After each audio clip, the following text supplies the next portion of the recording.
हाँ जी, good morning all of you. पिछली क्लास में हमने इस पार्ट के बारे में पढ़ा था, पार्ट 14, खान पान की बदलती तस्वीर। इसका पार्ट में मैंने आपको बताया था कि किस प्रकार आज जो है हमारी संस्कृति खान पीन को लेकर, खाने पाने को लेकर बहुत ज्यादा बदल रही है। खान पान की बदलती, जो हम खाते हैं और पीते हैं, उसकी तस्वीर कैसे बदल रही है। पुराने जमाने में 2 4 5 डिशेज ही हम लोगों की मेन होती थी और हम खाते थे, पर आज हमारा जो संस्कृति है वो बदल गई है। आज हर चीज एक राज्य की दूसरे राज्य में अवेलेबल है। आपको याद होगा तो मैंने आपको सारा लेसन समझाया था कि अगर आज पंजाब की बात करें तो हमारा स्थानीय व्यंजन क्या है। सरसों की रोटी, साग है, इस तरह समोसे हैं, छोले भटूरे हैं, ये हमारे स्थानीय व्यंजन हैं। लेकिन अगर हम बात करें कि हम इडली, डोसा या ढोकला वगैरह नहीं खाते, तो ऐसा नहीं है, क्योंकि ये सब चीजें भी हमारे राज्य में अवेलेबल हैं। हमारे माता पिता बनाना भी आजकल जानते हैं इन चीजों को। तो ये क्या है, यही खान पान की जो बदलती तस्वीर है। एक राज्य के व्यंजन का स्वाद हम दूसरे राज्य में भी ले सकते हैं। ऐसा नहीं है कि इडली जो सांबर है उसको खाने के लिए हमें साउथ ही जाना पड़ेगा, ऐसा नहीं है।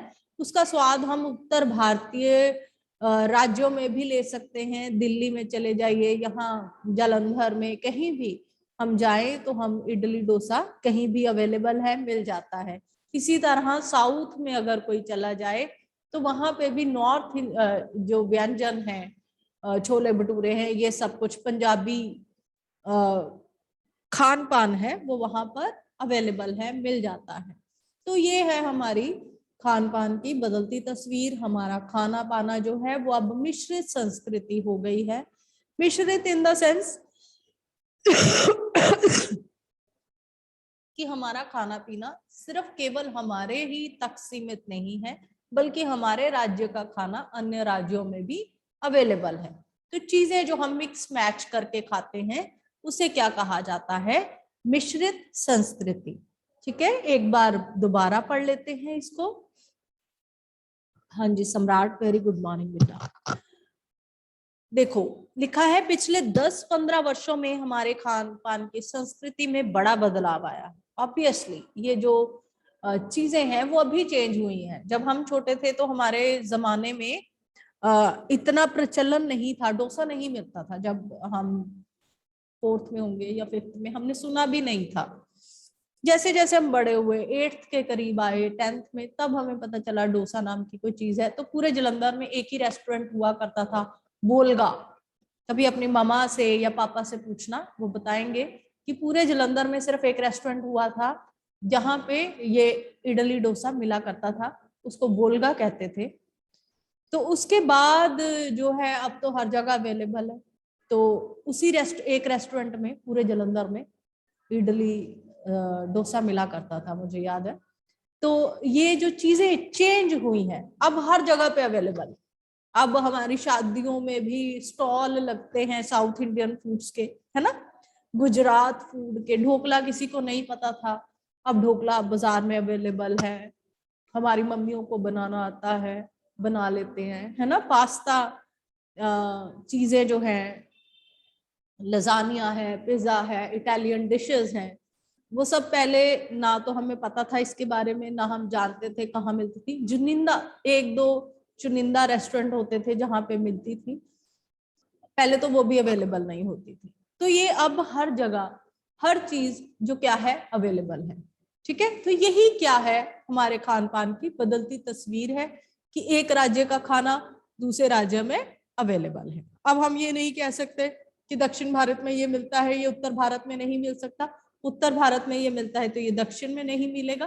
वो सारी सीमाएं, जो बंदिशें, बाउंड्रीज हैं, वो समाप्त हो गई हैं। ठीक है, इडली डोसा बड़ा सांभर अब केवल दक्षिण भारत तक सीमित नहीं है, ये उत्तर भारत के हर शहर में उपलब्ध है, जैसे कि मैंने आपको अभी बताया।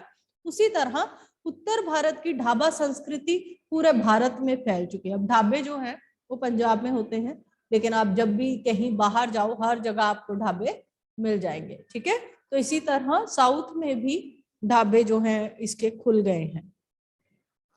उत्तर भारतीय रोटी, दाल, साग आपको मिल जाएंगे। फास्ट फूड का चलन सभी शहरों में खूब बड़ा है। फास्ट फूड क्या होते हैं? 2 मिनट्स नूडल हो गए, बर्गर हो गए, जल्दी से बनने वाली चीजें, इन्हें हम क्या कहते हैं? फास्ट। फास्ट आप जानते हैं, जल्दी। तो जल्दी से जो बन जाए, जिसमें बस सॉसेस वगैरह डालो, केचप डालो और बस मिक्स करके खा लो, उसे हम क्या कह सकते हैं? Fast food. और ऐसी चीजें सेहत के लिए अच्छी होती भी नहीं है। फास्ट फूड में बर्गर, नूडल जैसी कई चीजें शामिल हैं। इस जमाने कुछ लोगों पर सीमित चाइनीज नूडल अब किसी के अजनबी नहीं रहे। वो कहते हैं कि अब चाइनीज नूडल भी किसी के लिए ऐसा नहीं है कि कोई जानता नहीं हाक्का नूडल्स क्या है, चाइनीज नूडल्स क्या है। ठीक है, तो अब सबको इन सब के बारे में जानकारी है। 2 मिनट्स नूडल के पैकेट बंद रूप में कम से कम बड़े सब परिचित हो चुके हैं। इसी तरह के नमकीन के कई स्थानीय प्रकार अभी तक भले मौजूद हों, लेकिन आलू चिप्स के कई विज्ञापित रूप तेजी से घर घर में अपनी जगह बनाते जा रहे हैं और सब जगह चिप्स चलते हैं। आप जानते हैं आलू चिप्स ऐसा नहीं है कि किसी ने ना खाया हो।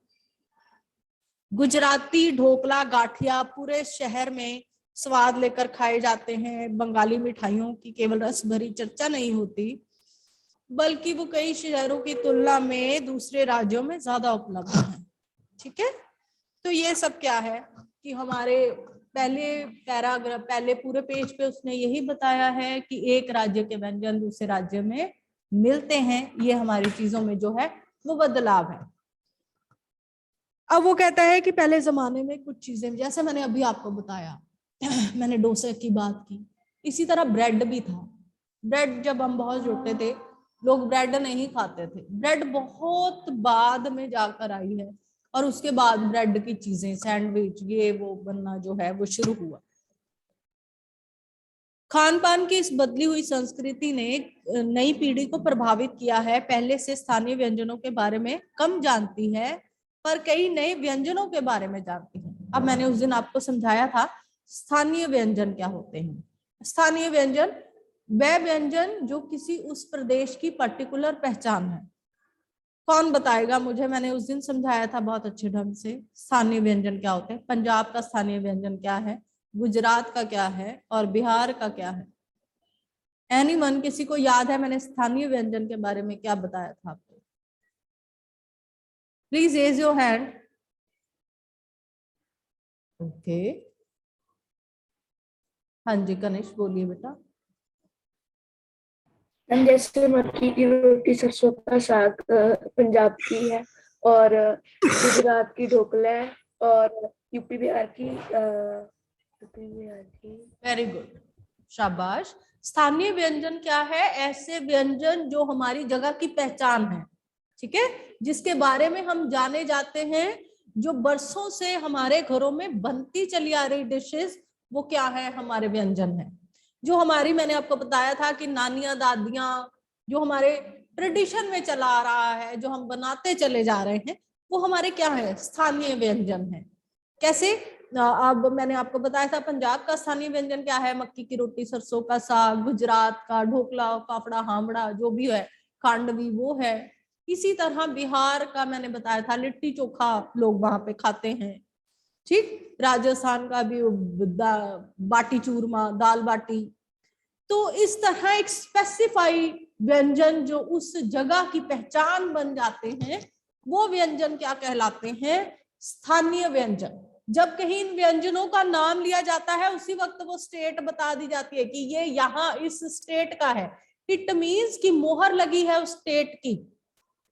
स्थानीय व्यंजन है वो वहां का, वो वहां से लोगों ने उत्पन्न किया है, वो वहां के लोगों द्वारा बनाया खाया जाता है, वो बरसों पहले से हमारी संस्कृति में चलता आ रहा है। ठीक है, वो क्या है? स्थानीय व्यंजन है।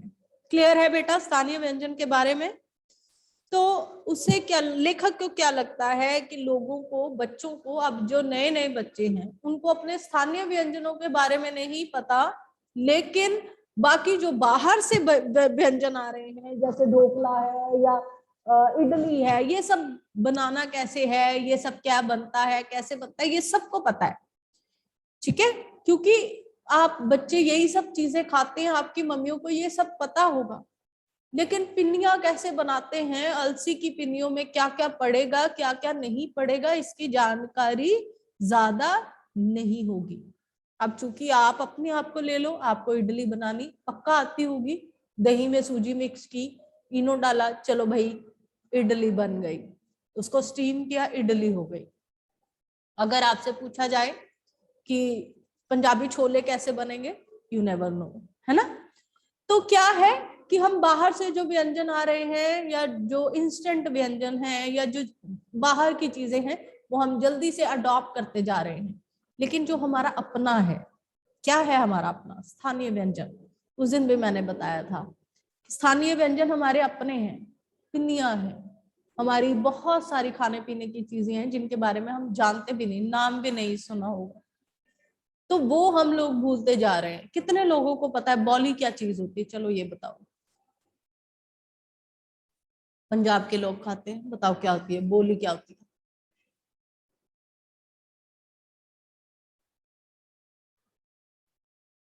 नहीं पता, अच्छा पता है यार, सच्ची, वेरी गुड बेटे,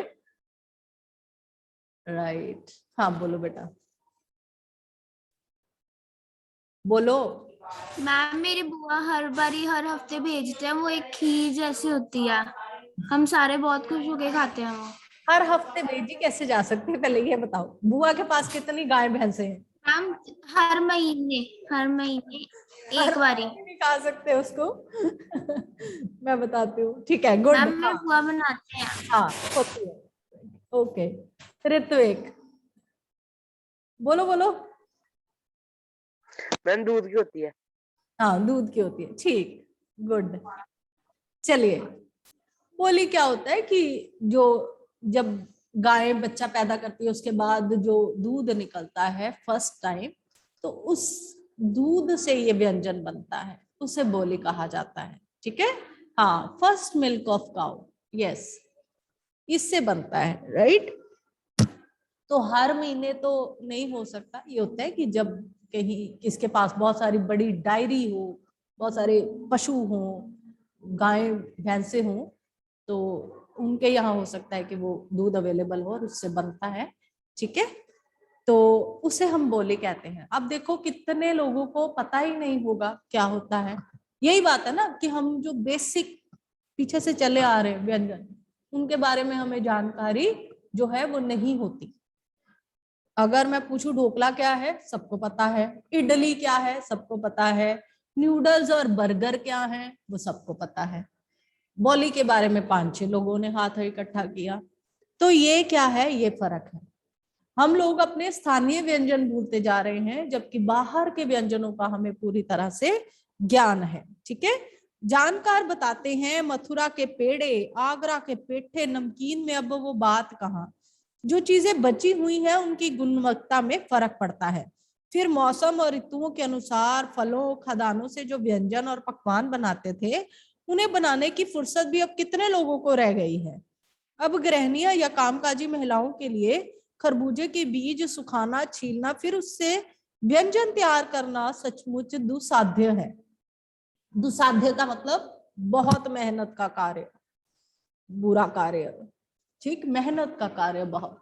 तो वो कहता है कि पुराने जमाने में जैसे चीजें बनती थी, आजकल लोग वैसी चीजें बना भी नहीं सकते। पुराने जमाने में हमारी नानियां दादियां क्या करती थी, खरबूजा हम खाते थे, उसके बाद उसके बीज धोकर छलनी में रख देते थे और फिर उन बीजों को छील छील कर, 4 मगज हम बोलते हैं इनको, इकट्ठा करते थे, तरबूज के खरबूजे के बीजों को, खीरे के बीजों को। आजकल किसके पास इतना टाइम है, सब जो मदर्स हैं वो काम करने वाली हैं, घर में भी हो तब भी इतना काम होता है घर का, कि आजकल औरतों के पास इतना टाइम नहीं है कि वो खीरे के बीज या तरबूज के बीज सुखाएं और छीलें और फिर उनको 4 मगज बनाएं। हम क्या करते हैं, बाजार में अवेलेबल है, प्लीज भैया ले आना, है ना। तो ये सब टाइम भी नहीं है। तो इस तरह इन सब चीजों में जो अपनी बनाई चीज होती है ना, उसमें एक तो प्योरिटी होती है, एक परफेक्शन होती है। जब हम बाजार से चीजें लेकर आते हैं वो प्योरिटी में नहीं मिलते, आप कभी भी देखो, जब हम घर में हलवा बनाते हैं वो बड़ा टेस्टी बनेगा, बहुत अच्छा होता है, लेकिन जब बाजार से लेके आते हैं कई बार वो वाइट सफेद सूजी ऐसे ही, पता नहीं उन्होंने देसी घी डाला है या नहीं डाला। हम अपने घर में कितना प्योर देसी घी डाल के उसको बनाते हैं, दोनों चीजों में फर्क है ना। तो वो कहते हैं कि बाजार वाली चीजें जो है वो इतनी अच्छी नहीं होती, लेकिन घर में अब क्या हो गया है, क्योंकि लोगों के पास इतनी वो नहीं है, टाइम नहीं है, तो हम क्या करते हैं कि अपना जो खुद का बनाना खाना है वो भी भूलते जा रहे हैं, हम प्रेफर करते हैं बाजार से ही आ जाए, इट्स ओके। एक तो स्थानीय व्यंजनों में कमी, जैसे मैंने बताया कि स्थानीय व्यंजन कम होते जा रहे हैं, लोगों को सब कुछ भूलता जा रहा है, क्योंकि हम नए नए व्यंजन अपना रहे हैं तो हमें पुराने व्यंजनों के बारे में जानकारी नहीं है।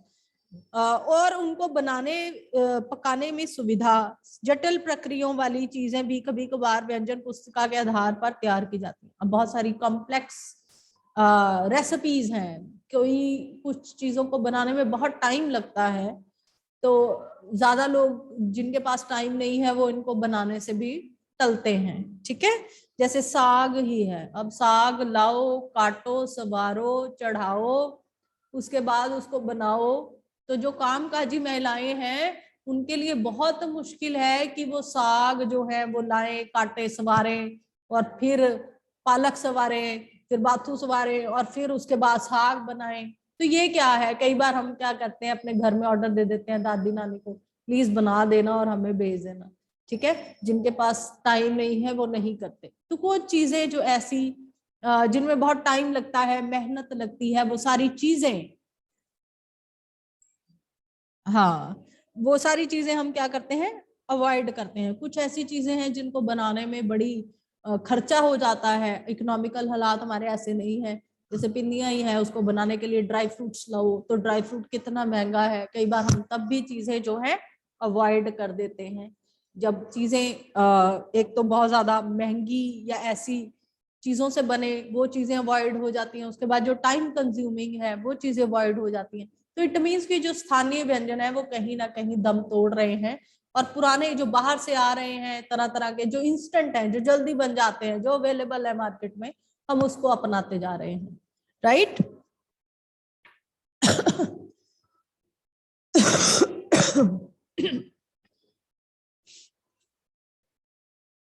खान पान की एक मिश्रित संस्कृति बनी है, इसके सकारात्मक पक्ष भी हैं। गृहिणियों और कामकाजी महिलाओं को अब जल्दी तैयार हो जाने वाले विविध व्यंजनों की विधियां उपलब्ध हैं, अब ये सबको आते हैं। नई पीढ़ी को देश विदेश के व्यंजनों को जानने का मौका मिलता है, भले ही किन्हीं कारणों से, किन्हीं रूपों से।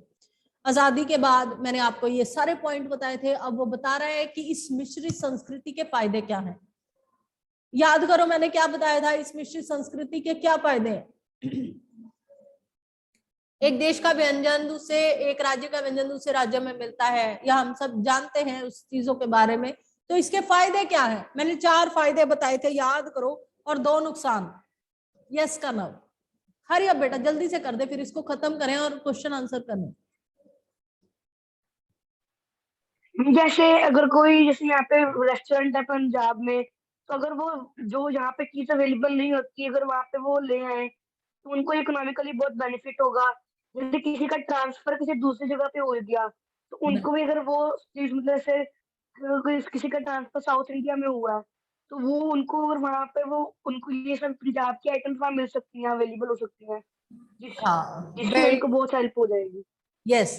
तो सबसे पहले ये है कि हमें तरह तरह के खाने को मिलते हैं, ऑब्वियसली डिफरेंट वैरायटीज जो है वो हमारे पास हैं टेस्ट करने के लिए, खाने के लिए।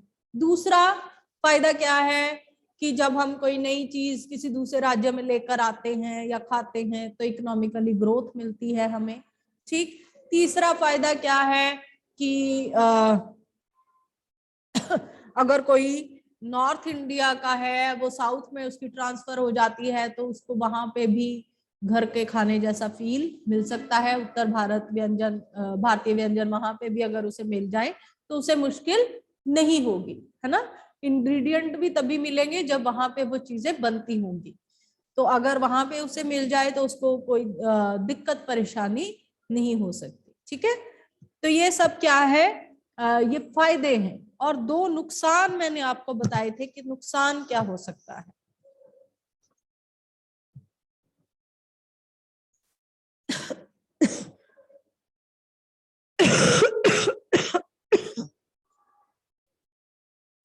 नुकसान ये है कि इन सब के चलते एक तो फास्ट फूडों का चलन बहुत ज्यादा बढ़ गया है जो हमारी सेहत के लिए अच्छे नहीं है। दूसरा, हम जो है अपने स्थानीय व्यंजन, जो मैंने अभी बात की कि उसको भूलते जा रहे हैं, और नई इस तरह के जो खाने हैं उनको अपनाते जा रहे हैं, और हम अपने बेसिक्स जो हैं, कहते हैं ना कि अपनी जड़ें भूलनी नहीं चाहिए, जबकि हम अपने बेसिक्स जो हैं वो भूलते चले जा रहे हैं। अब ये कह रहा है, इसी के साथ ध्यान देने की बात यह है कि स्थानीय व्यंजनों का पुनर्द्वार बहुत जरूरी है। पुनर्द्वार क्या होता है? उन चीजों का पुनर्द्वार होता है कि उन चीजों के बारे में फिर से सोचना, उन्हें अच्छे ढंग से प्रेजेंट करना। ठीक है, अब कोई चीज है, हम भंगड़ा, पुराने जमाने में भंगड़ा गिद्दा किस तरह हुआ करता था, आज का दिन बदला, चीजें बदली, अब उनको प्रेजेंटेशन जो है वो एक बहुत जबरदस्त बन जाती है। आप जब देखते हैं किसी शो में, है ना, तो बहुत ज्यादा नई चीजें आ गई। जब हम पुरानी चीजों को नए ढंग से, नए तरीके से पेश करते हैं, उसे हम क्या कहते हैं? पुनर्द्वार। तो वो कहते हैं कि स्थानीय व्यंजन केवल 5 सितारा होटल के प्रचारक नहीं छोड़े जा सकते। 5 सितारा होटल में वो कभी कभार मिलते रहें, पर घरों बाजारों में गायब हो जाएं तो ये दुर्भाग्य होगा। घरों और बाजारों से हमारे स्थानीय व्यंजन कम नहीं होने चाहिए।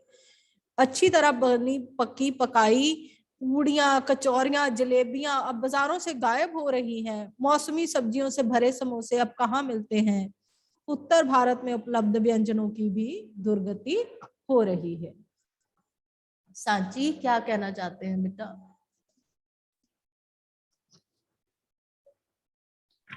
एक्सक्यूज मैम, मेरे को 4th वाला लाभ भी समझ में नहीं आया। लाभ फोर्थ वाला मैंने क्या बोला है, प्लीज बोले। मैम वो वाला जो आपने कहा था कि किसी का ट्रांसफर अगर कहीं हो जाए तो हाँ, जैसे खाना देखो वहाँ। कोई उत्तर भारत का इंसान है, वो शुरू से क्या खाकर बड़ा हुआ है? आलू के परांठे खाकर, गोभी के, मूली के परांठे। हमारे क्या पंजाबियों को क्या चाहिए नाश्ते में? परांठे, है ना। तो अचानक से उसका ट्रांसफर हो जाता है साउथ में, वहां वो उसके आगे रख देते हैं, ये लो जी सुबह सुबह इडली खाओ। हमारी ईटिंग हैबिट्स ऐसी नहीं है, और हमें वहां पे ये सारी चीजें ना मिले तो क्या होगा? हम थोड़े ही दिन में वहां से घबरा कर भाग जाना चाहेंगे ना। तो अगर वहां पे ऐसे रेस्टोरेंट्स अवेलेबल हैं जहां उत्तर भारतीय खाना मिलता है, पूरी छोले मिलते हैं, चने भटूरे मिल जाते हैं, अगर वहां पे ये बनता है तो वहां पे इंग्रेडिएंट्स भी मिलते होंगे कि वो अपने घर पे भी बना सके। और अगर वहां पे ये सब चीजें अवेलेबल नहीं होंगी तो इंग्रेडिएंट भी नहीं होंगे कि वो अपने घर पे उन सब चीजों को बना सके। तो इडली खा खा के वो गुजारा नहीं कर सकता। ठीक है, जो बचपन से हम खा पी कर बड़े हुए हैं, उन चीजों की हमें आदत पड़ चुकी होती है। मजबूरी का नाम महात्मा गांधी हो सकता है, लेकिन उसके एडजस्टमेंट के लिए अगर वहां पे भी साउथ इंडियन फूड अवेलेबल है तो वो इजीली वहां पे सरवाइव जो है वो कर जाएगा। हाँ जी आदित्य। एक्सक्यूज मी मैम, आपने फर्स्ट क्वेश्चन बोल दिया। नहीं बेटे, अभी कहाँ, अभी लेसन चल रहा है। ठीक है, समझ में आ गया साची? अचरज नहीं, वो कहता है हैरानी नहीं है कि उत्तर भारत की जो चीजें गली मोहल्लों की दुकानों में आम हुआ करती थी उसे अब खास दुकानों में तलाशा जाता है। ये कड़वा सच है कि स्थानीय व्यंजन के हमने आधुनिकता के चलते छोड़ दिया है और पश्चिम की नकल में ऐसी बहुत सारी चीजें अपना ली हैं जो स्वास्थ्य और स्वाद के लिए हमारे अनुकूल नहीं है। जैसे बर्गर हम खाते हैं, कितना हैम खा लो, कितनी बुरी चीजें हैं ये, तो ये सेहत के लिए इतनी ज्यादा अच्छी नहीं है। हो ये रहा है कि खान पान की मिश्रित संस्कृति से हम कई बार चीजों का असली और अलग स्वाद नहीं ले पा रहे। अक्सर प्रीति भोजों और पार्टियों में एक साथ ढेरों चीजें रखी जाती हैं और स्वाद गड़बड़ होता रहता है। देखा है ना आपने, शादियों में जाते हैं तो आंटियां क्या करती, प्लेटों में भर भर के इस जगह ये भी ये भी ये भी ये भी डाल लो, तो किसी एक चीज का टेस्ट जो है वो पता चलता कहाँ है। तो एक एक करके अगर खाया जाए तो पता भी चले कि इसका ये टेस्ट है और इसका ये टेस्ट है, ठीक है ना। हम अक्सर एक ही प्लेट में कई तरह के और एक दूसरे के विपरीत प्रकृति वाले व्यंजन परोस लेते हैं, इसलिए खान पान की जो मिश्रित विविध संस्कृति बनी है और लग यही रहा है कि ये और अधिक विकसित होने वाली है, पर उसे जांचते रहना जरूरी है। पाठ कोई मुश्किल नहीं है, बहुत इजी है। इसमें मैंने आपको 4-5 पॉइंट बताए थे। एक, मिश्रित संस्कृति क्या है, स्थानीय व्यंजन क्या है, इसके लाभ क्या है मिश्रित संस्कृति के, इसके हानियां क्या है। पहले 3 क्वेश्चन हम लोग करेंगे। सबसे पहला, खान पान की मिश्रित संस्कृति से लेखक का क्या मतलब है। चलो जी, ये सबको पता है, जल्दी से बता दो।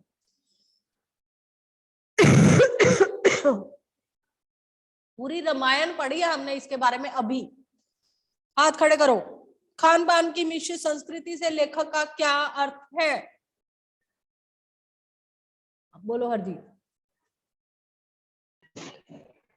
यस मैम, खान पान की मिश्रित संस्कृति से लेखक का तात्पर्य सभी प्रदेशों के खान पान के मिश्रित रूप से है। यहाँ पर लेखक ये कहना चाहते हैं कि आज एक ही घर में हमें कई प्रांतों के खाने देखने के लिए मिल जाते हैं। लोगों ने उग्र धंधों, नौकरियों व तबादलों के कारण वह अपनी पसंद के आधार पर एक दूसरे के प्रांत की खाने की चीजों अपने भोज्य पदार्थ शामिल किया है।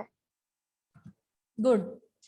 खान पान की मिश्रित संस्कृति से लेखक का मतलब है कि आज एक राज्य के व्यंजन दूसरे राज्य में इजीली मिल जाते हैं। खान पान जो है वो सब जगह सेम चल रहा है। ऐसा नहीं है कि केवल उस खान पान की मिश्रित संस्कृति से लेखक का अर्थ है कि स्थानीय व्यंजन और पकवानों का महत्व रखते हुए देश के अन्य भागों के पकवान और विदेशी व्यंजनों को अपनाना। ठीक है, कि हम अपने स्थानीय व्यंजन तो बनाएंगे ही, साथ में बाहर के राज्यों के भी जितने व्यंजन है वो भी हमारे राज्य में मिलेंगे। यही एक मिश्रित संस्कृति है। ठीक है, खान पान की मिश्रित संस्कृति क्या है, अपने स्थानीय व्यंजन के साथ साथ बाहर देशों के या दूर राज्यों के सभी व्यंजनों को अपनाना क्या है, खान पान की मिश्रित संस्कृति। अपने घर में उदाहरण इसको छोड़ दो, बस इतना ही करना है। खान पान की मिश्रित संस्कृति से लेखक का क्या अर्थ है। वैसे इसको समझा देती हूँ अपने घर का उदाहरण। तो अपने घर का उदाहरण ये है कि हमारे घर में ना केवल नाश्ते में आजकल क्या कहते हैं पराठे बनते हैं जो हमारे स्थानीय व्यंजन है, इसके साथ साथ कभी कभी हमारे घर में पोहा भी बन जाता है, सैंडविच भी बनते हैं, ढोकला भी सुबह सुबह नाश्ते में बन जाता है। ठीक है, हाँ जी आदित्य बोले। Excuse me ma'am. हाँ जी बोलो। मैम आपने फर्स्ट क्वेश्चन बहुत स्पीड से बोला मैम, मेरे को समझ नहीं आया। आप एक बार स्लोली और अच्छी तरीके से बता दोगे? क्या क्या जोर से बोल जरा। मैम आपने फर्स्ट क्वेश्चन बहुत स्पीड से बोला मैम, मेरे को समझ नहीं आया। आप दोबारा समझा दोगे? हाँ बिल्कुल। चलिए, खान पान की मिश्रित संस्कृति से लेखक का क्या अर्थ है। खान पान की मिश्रित संस्कृति से लेखक का ये अर्थ है कि ना केवल हम स्थानीय व्यंजन, स्थानीय जो हमारे व्यंजन है, ना केवल हम स्थानीय व्यंजन बल्कि उससे साथ साथ अन्य राज्यों के खाने को भी अपनाते जा रहे हैं। सिंपल वन वर्ड अगर मैं समझाऊं तो, कि हम ना केवल अपना खाना खाते हैं बल्कि इसके साथ साथ हम अन्य राज्यों की और बहुत सारी डिशेस जो है वो अपनाते जा रहे हैं। यही क्या है, मिश्रित संस्कृति है। ठीक है जी,